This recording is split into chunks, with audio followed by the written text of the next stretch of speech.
বন্ধুরা, আপনারা সবাই কেমন আছেন? আশা করি ভালো আছেন। সবাই ভালো থাকবেন। আগামীতে আরো একটা ভিডিও দেখার জন্য এখন আপনাদের আমরা দেখাবো সন্দ্বীপের বিখ্যাত একটা বড় বনাঞ্চল, যেটা হচ্ছে কেরবা বাগান। যা এটা সন্দ্বীপের নতুন হিসাবে উঠছে না? হ্যাঁ, যেটা এটা অনেক অনেক বড়। হ্যাঁ, বড়, যা দেখতেও অনেক সুন্দর। ইতিমধ্যে আমরা এখন বাগানের ভিতরে ঢুকবো। বাগানের কাছাকাছি চলে আসছি আমরা এখন। আপনাদেরকে যদি আমি দেখাই, এই দূরে দেখেন বিশাল একটা বন। এখানে আমরা এখন এই বনের ভিতরে ঢুকবো, দেখবো এই বনে কি আছে এমন। আমরা শুনেছি নাকি এই বনে মাঝে মধ্যে অনেক কিছু দেখা যায়। তাই আমরা আজ সাহস করে চলে আসলাম এই বনে, দেখি আমাদের সাথে কি এমন ঘটে বা কি এমন দেখা যায়। আসলে কি সত্যি এই বনে কিছু কি আছে এমন যা আছে। আমরা কখনো দেখি নাই। এখন এই আমরা যখন ঢুকতে যাচ্ছি তখন দেখুন কিছু পশু পাখি উড়াল দিচ্ছে। আমরা আজকে দেখবো এ বনে কি আছে এমন। আমরা যাই আজকে তাহলে, এবং আমাদের সাথে থাকুন আপনারা। দেখতে পাচ্ছেন আমরা প্রায় কাছাকাছি বনের, প্রায় বনের কাছাকাছি আমাদের পিছে যে বনটা রয়েছে, এই বনটা সন্দ্বীপে জেগে উঠেছে 5 নং ওয়ার্ডে। এবং আমরা এখন ঢুকছি এই বনের ভিতরে, যাওয়া যাক।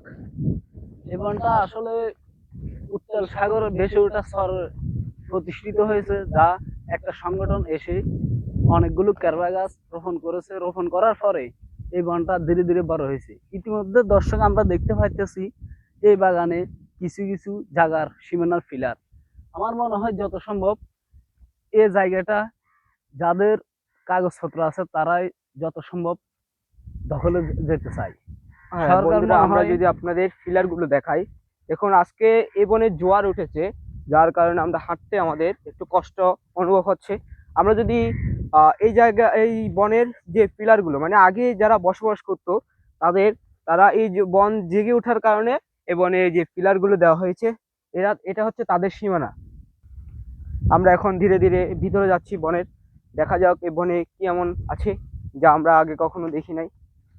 এই যে বনে কেরবা গাছ দেখা যাচ্ছে, কেরবা গাছ কিন্তু ইতিমধ্যে কেরবার ফল এসে গেছে।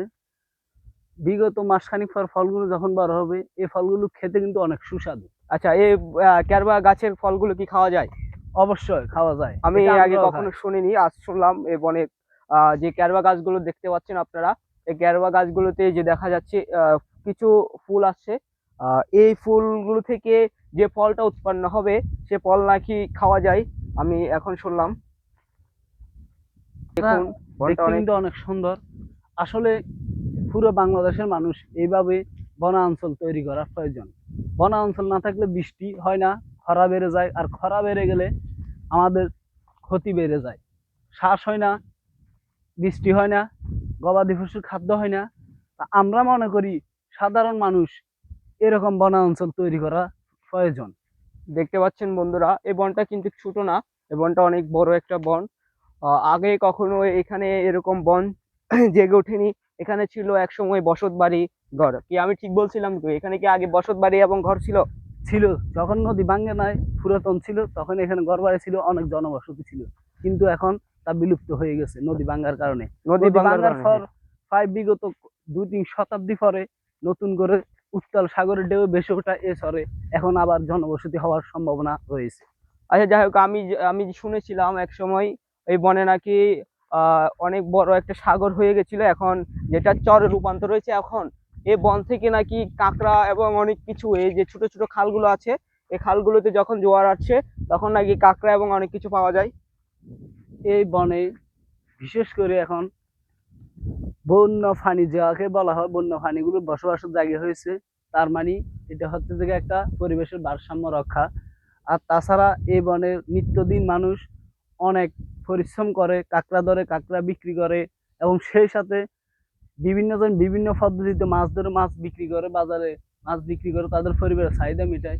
আমি মনে করি এ চর উঠায় এবং এই বাগান হওয়ায় আমাদের সন্দ্বীপ উপকূলীয় অঞ্চলের মানুষের জন্য এটা একটা ইনকাম সোর্স হিসেবে পরিণত হয়েছে, যা অনেক বেকার এবং অসংখ্য যুবক এখন বর্তমানে তারা মহিষ পালন করে, গরু পালন করে, যাতে গবাদি পশুর প্রতি এখন চালান কম কিন্তু ইনকাম বেশি। কারণ কি, যে দেখতে পাচ্ছেন ঘাসগুলা উড়ি, এগুলা খুব সহজে পায়, যা গরু ছাগল মহিষের জন্য অনেক। হ্যালো বন্ধুরা, দেখতে পাচ্ছেন আমরা অবশেষে সে বনে এসে হাজির হলাম। তো এই বনের ভিডিওটা আজকে লাস্ট ভিডিও। আমরা পরবর্তীতে আপনাদের মাঝে আরো কিছু নতুন ভিডিও দিব এই বন এর সম্পর্কে। আমরা আজকে এতটুকু থাক আপনাদের মাঝে। সবাই ভালো থাকবেন, সুস্থ থাকবেন।